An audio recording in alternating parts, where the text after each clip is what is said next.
Hey there guys, I'm SonicGhost and welcome back to some more Let's Play Kirby Superstar Ultra. Last time we played through Dynablade, and this episode we're ready to start our next mode in the game, the Great Cave Offensive. Kirby finds himself lost in a deep cave full of peril and treasure. There's a total of 60 treasures to find in the Great Cave Offensive, which is a lot of treasure. This is probably by far the longest mode if you go out of your way to 100% it. This could probably take you about an hour for your first time playing, maybe even longer too, if you get lost and not sure where to go for certain treasures. So Great Cave Offensive is the mode we're probably going to be here for the longest, or at least so far in this playthrough, because we do have a lot more modes after this to cover. But yeah, basically how the story starts is Kirby's just walking around, having a nice peaceful stroll, and then he just falls down into this cave. So yeah, we've played this mode before, so not very much to explain here. As you can see, the Great Cave Offensive is broken up into tiers. So down there on the bottom screen, you can go ahead and see that there's a lot of different areas we're going to be going through. It's a pretty big area, that's for sure. Very big cave. In fact, what kind of cave has nature in it? I don't see many caves growing trees, in particular palm trees. It's a very fancy cave. But this is our first of the 60 treasures, a gold medal. So these treasures you can go ahead and actually explore around. If you pause the game, you can actually see on the bottom screen a detailed list of all the different things you can go ahead and collect. You press on it, you get the name, and you also get to see the amount, but we get that as soon as we actually collect the treasure. So I'm not going to be pausing the game to look at that stuff, but it's there if you want to go ahead and check your treasure total, which is very helpful, especially because it will mark it based on what treasure is supposed to come in what order. So you know you missed a treasure if you see a spot opened up on your menu there. So we got a gold coin, which is worth about 1,000, so that's nice, I guess. But there's going to be a lot more treasure to that. Honestly, that little amount's not going to matter at all. That's just a puny amount compared to what we're going to be getting. Also, you get out of here, you. Have a pain. Oh, we got the whip. A nice old whip. Can we be Whip Kirby? I mean, that does exist, just in later Kirby games, mind you, but can we just absorb it and become Whip Kirby now? That'd be nice. So let's go ahead and use our uppercut to get up here. Ditch that because I only really wanted it for the uppercut. And now we have wing. So just fly right on down. Let's see, can we hit both of these switches? Yes, we can, which is very nice. Normally I can't hit both of those switches in the Super Nintendo version. So it's nice to see I can do it here. Man, that's an expensive crystal ball. 200,000 G. I would like to have that in real life just to sell it because, man, make a lot of money by just selling one crystal ball.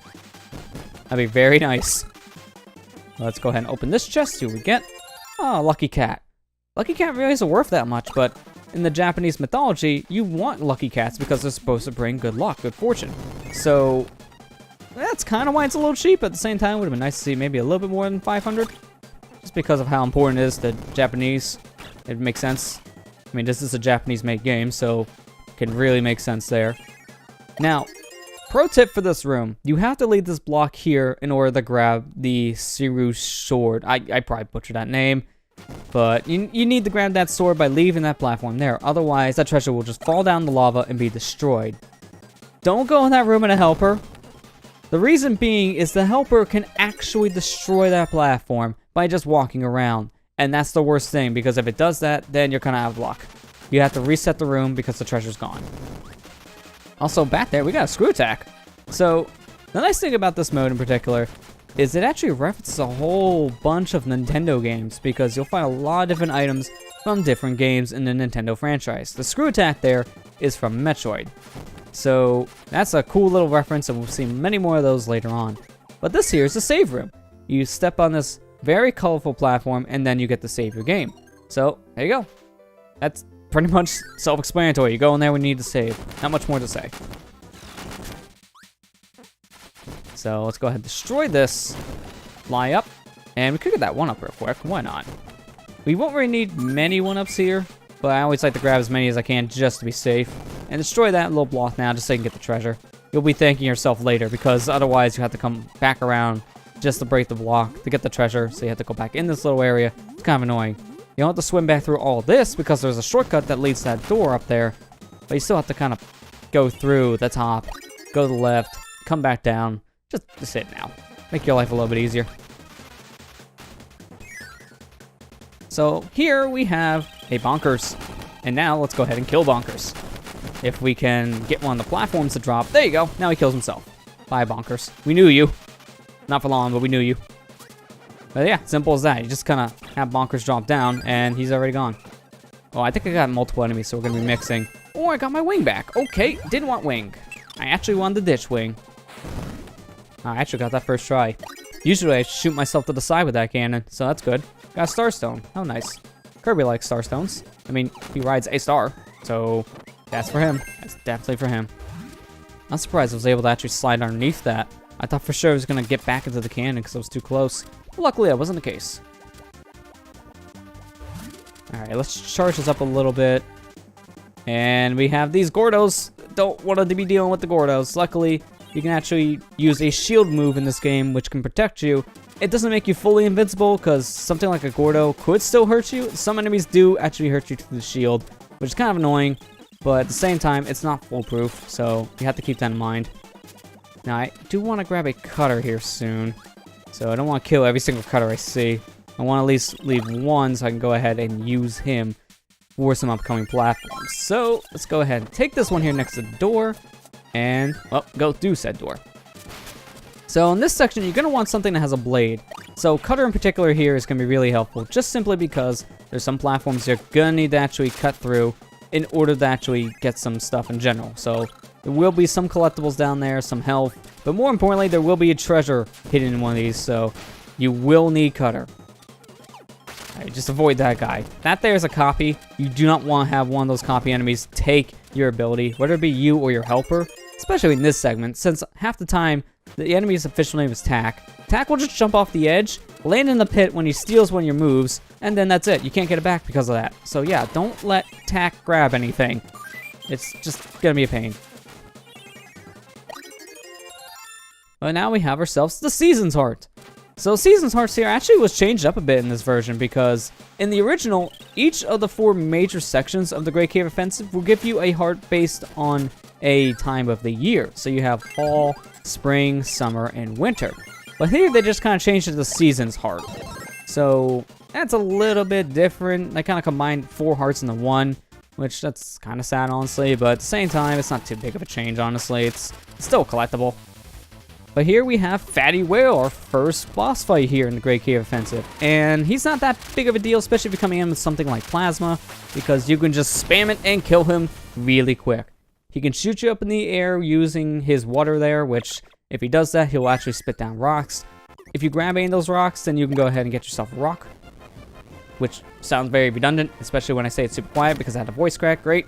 But you can absorb rock from those rocks, which is the only power you'll get during that boss fight. And it's kind of a hard power to use in that fight, since half the time you're going to take damage just trying to attack him.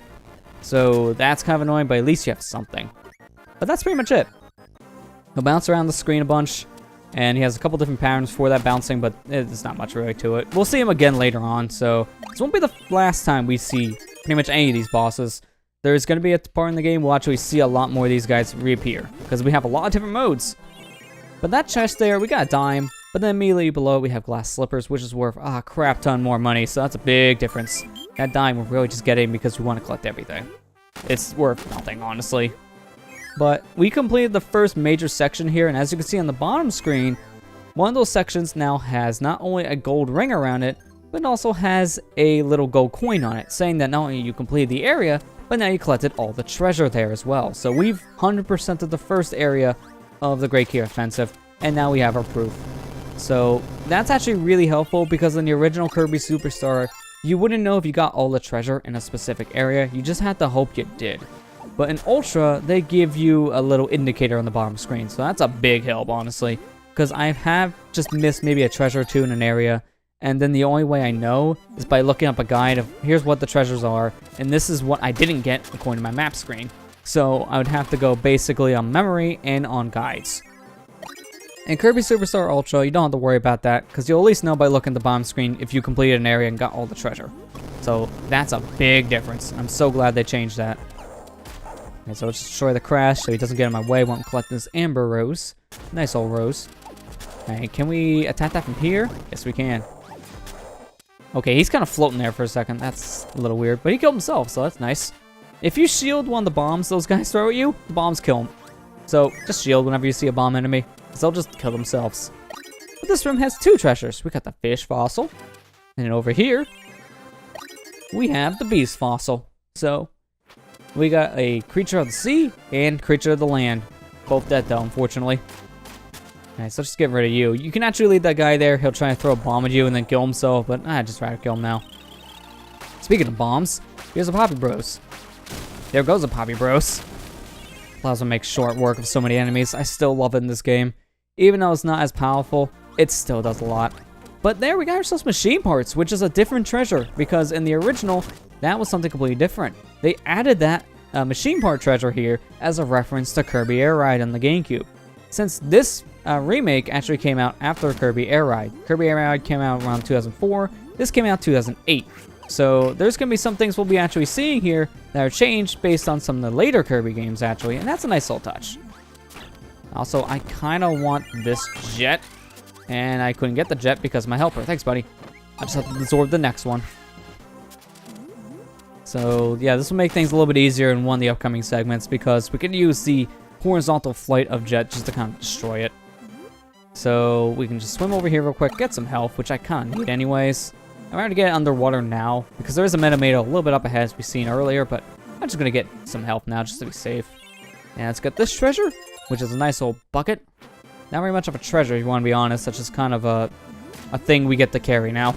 200 gold for a bucket, not really worth much. At least it's worth more than a dang dime, but that's not saying much. Dimes are worth only a certain amount because it's a dime. Alright, so this segment here is actually really helpful to have jet, just because you can use the horizontal charge attack here, just to kind of skip through a lot of the spikes. So Plasma's going to die because he keeps on flying into the said spikes, and he's dead, so we'll just have to leave him, unfortunately. I'm sorry, buddy, but you kind of did this to yourself. You really had to pop right before I got this treasure? Wow. This is the power paintbrush. That's a nice looking paintbrush. And it's also really expensive too.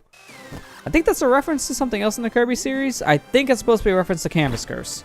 So, I haven't played that one, so don't quote me on that one, but it does look like something from Canvas Curse to me. I mean, I kind of need to pick that one up to play it. I have Rainbow Curse on the Wii U, which I haven't played yet. I played maybe the first level, and that's about it.